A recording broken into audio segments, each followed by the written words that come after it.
wee hours in the morning working on this, so we're gonna power through this today. But what I have for you is more of a word of encouragement, and I hope you guys, someone, if it's not just me, I hope someone is able to get something from it. But I'm gonna start off with a story talking about a story that some of you, or many of you, are probably familiar with. It's the story of the tortoise and the hare.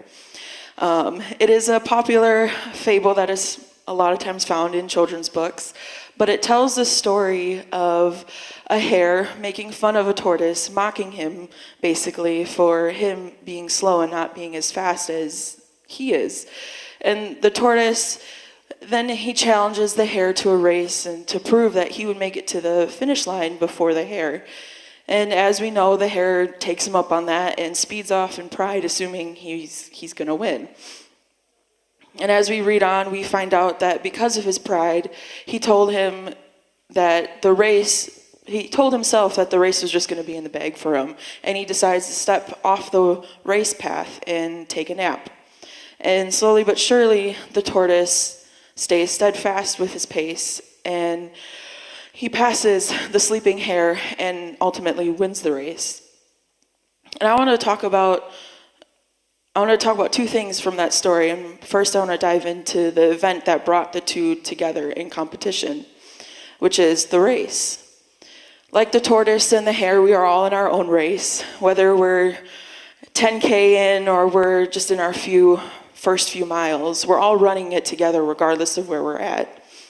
And in Hebrews 12, 1-2, it says, "Therefore, since we are surrounded by so great a cloud of witnesses, let us also lay aside every weight and sin which clings so closely, and let us run with endurance the race that is set before us, looking to Jesus, the founder and perfecter of our faith, who for the joy was set before him endured the cross, despising the shame, and is seated at the right hand of the throne of God."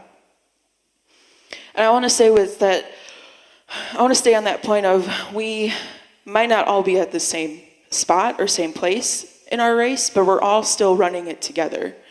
While yes, it's the same race and each individual has their own experiences throughout it, it comes with those individual highs and lows, those challenges, those victories, breakthroughs, and trials. The list could go on.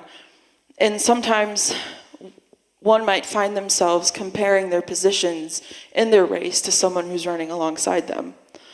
Like the hare, it appears that they're so much more, like they might be more well-equipped, or they have everything they need to conquer the terrain and the obstacles that might be before them.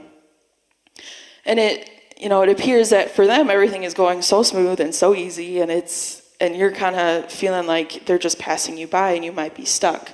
And you're like the tortoise, you're at a very slow but consistent pace. Your run might seem like it has every block, every road bump, and it's just, you get weary. And it's easy to get discouraged in those times when we put ourselves in comparison to others. And while I was working on this and reading that story, it's a short story, but I couldn't help but wonder, we as humans in our flesh, we get discouraged and we have those thoughts of, doubts and, lack of abilities. But I almost wonder, did the tortoise have some of those thoughts after he started trucking on his way? We see a very confident side of the tortoise where he's like, he doesn't show that he doubts himself in his ability, but were there those doubts that he could make it to the end? Was there still that still small voice telling him, you should just turn around and let the hare win? Like, what's the point of you continuing on? Were there the thoughts of lack of self-worth or what have you? And some of those things might hit home for us. I know it does for me. But I've come to tell you that we are to count it all for joy when we are faced with those bumps and those trials and those, highs and the lows. As it says in James 1:2-8, it says, "Count it all joy, my brothers, when you are met trials of various kinds. For you know that the testing of your faith produces steadfastness. And let the steadfastness have its full effect, that you may be perfect and complete, lacking nothing. If any of you lacks wisdom, let him ask God, who gives generously to all without reproach, and it will be given to him. But let him ask in faith with no doubting. For the one who doubts is like a wave of the sea that is driven and tossed by the wind. For that person must not suppose that he will receive everything from the Lord. He is a double-minded man, unstable in his ways. Now if we switch focus to the tortoise, in the story it says that even though the hare had sped past him, he continued on steadily. And soon enough, he did pass the hare and he ran the race. He persevered through the perceived shortcomings, and despite what others had told him or what he may have told himself, he did not let what should have happened dictate what did happen. And I know there's a lot of us in this room that, we should be in the depths of addictions, but we're now overcomers. And some of us should be losing the battle with our mental health or whatever, the thoughts of depression, anxiety, but we are here as overcomers. Some of us should have lost our marriages or our families should have fallen apart, but we're here with our families made completely whole again. It's because of your perseverance and you not giving up and pushing through all of those obstacles, you are living in your prosperity. You did not let what should have been dictate the outcome of your race, and you didn't let it determine what it is and what it will be for you. In Hebrews 10:35 through 39, it says, "Therefore do not throw away your confidence, which has great reward. For you have need of endurance, so that when you have done the will of God, you may receive what is promised. For yet a little while, and the coming one will come and not delay. But my righteous one shall live by faith, and if he shrinks back, my soul has no pleasure in him. But we are not of those who shrink back and are destroyed, but of those who have faith and preserve their souls."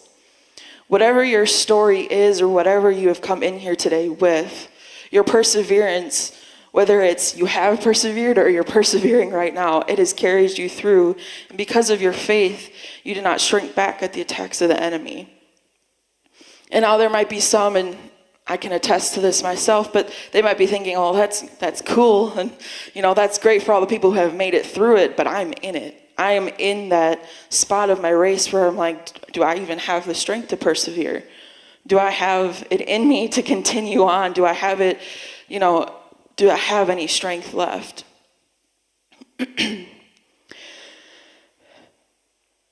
I was talking to a friend recently. She's one of my closest friends, and she's still at Urshan. She's still finishing up her degree, but she's on the prayer team there, and they had it was her week to lead the prayer meetings, the early morning prayer meetings, and it just so happened to line up with every semester Urshan has what they call spiritual emphasis week. So they have multiple services, and it's basically just a time, it's usually mid-semester or towards the end when everyone's, in the depths of their homework and their schoolwork and all of the things. And it's basically a time for the students to just refill and refresh themselves. And she was just sharing that she just felt this tiredness and this heaviness that was on the student body. And she mentioned how she kind of felt like she was in the same boat and had felt that tiredness and the heaviness on her own self and in her own walk. And I won't go into a whole lot of detail because obviously that's her story. But as she continued to talk and she was sharing some other things that were going on, I couldn't help. I had a thought that was just impressed in my mind, and I shared it with her, but I want to share it with you guys as well. And the thought was, you are not meant to carry these things on your own. The Lord has trusted you with new callings, new ministries, new things to say yes to. And obviously along with those things comes trials and low points. And yes, God entrusted you with all of it, good and bad. But he might be seeing if you trust him enough to help you through it. And I want to add this to that thought, is he will never give you more than you can handle. It might seem like, the weight is crushing, but it was never his intent that you carry that burden on your own. We need to rely on him to give us strength to persevere through these things. But secondly, we have a whole church body surrounding us who can come alongside us and help us. Like I mentioned earlier, is we may all be in different spots in our race, but we are all quite literally running it together. I might have a brother or sister beside me, and they might be, 10 years advanced than I am, but they may have gone through something I'm currently going through. But they're there right next to me for a reason, because they've been put there to come alongside me and to give me strength. Because yes, we're supposed to rely on God, but if we're so blinded by the weight of what's going on, we might just need to look to our left and see someone right there who's there to support us. But that's the beauty of all running towards the same goal. But like I said, being in different places. As I kind of mentioned it just a moment ago, what you're going through for you, it might be uncharted territory.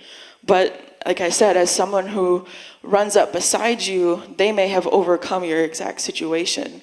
They may persevered through what you're going through so they can show you and mentor you and help you take that step towards the prosperity that God has in store for you. I loved listening to Angela talk at our ladies' breakfast yesterday, because as I had all of this in my head, and as she was talking and there was just other conversations going on, I was like, wow, this is actually pretty cool. And it's like hearing what Kyle's been preaching the past couple messages that he's had is we're meant to come alongside of each other. We're meant to be around each other and to help each other. We're not meant to be in the church but be alone. We have so many people. I mean, a lot of you can look left and right and there's someone sitting right next to you. We're meant to teach and to mentor and to grow each other. That's what we're all in this together for. We're not called to this way of life. I mean, yes, we may have moments and we may have seasons of where we are in a season of isolation, but we're still walking alongside each other. I want to read Galatians 6, 9 through 10. It says, "Let us not grow weary of doing good, for in due season we will reap, and if we do not give up. So then, as we have the opportunity, let us do good to everyone, especially to those who are of the household of faith." And my messages are usually short, so in closing, I hope someone can find encouragement in what I've been talking about. This race isn't always easy, and I'm sure if I asked for a raise of hands, almost every hand would shoot up and to just attest, yes, this race is not easy, but the end reward is so much greater than the temporary uncomfortableness that you might be feeling. And that's not to discredit what you're going through or your situation, but I want you to take hold and take joy and hope in the thought that your prosperity that's just around the corner for you is going to make this point in your race almost feel so insignificant once you come through it. You'll have such a greater appreciation for what you've gone through, but you'll see what you have just stepped into and be like, wow, what I just went through is so small compared to this next step that I'm going to be taking. And pretty soon, once, through your perseverance, soon you will be dancing across that finish line like the tortoise was, in victory and triumph. So I don't want you guys to lose hope. I want you guys just remember to persevere to the end, and your perseverance will bring you your prosperity.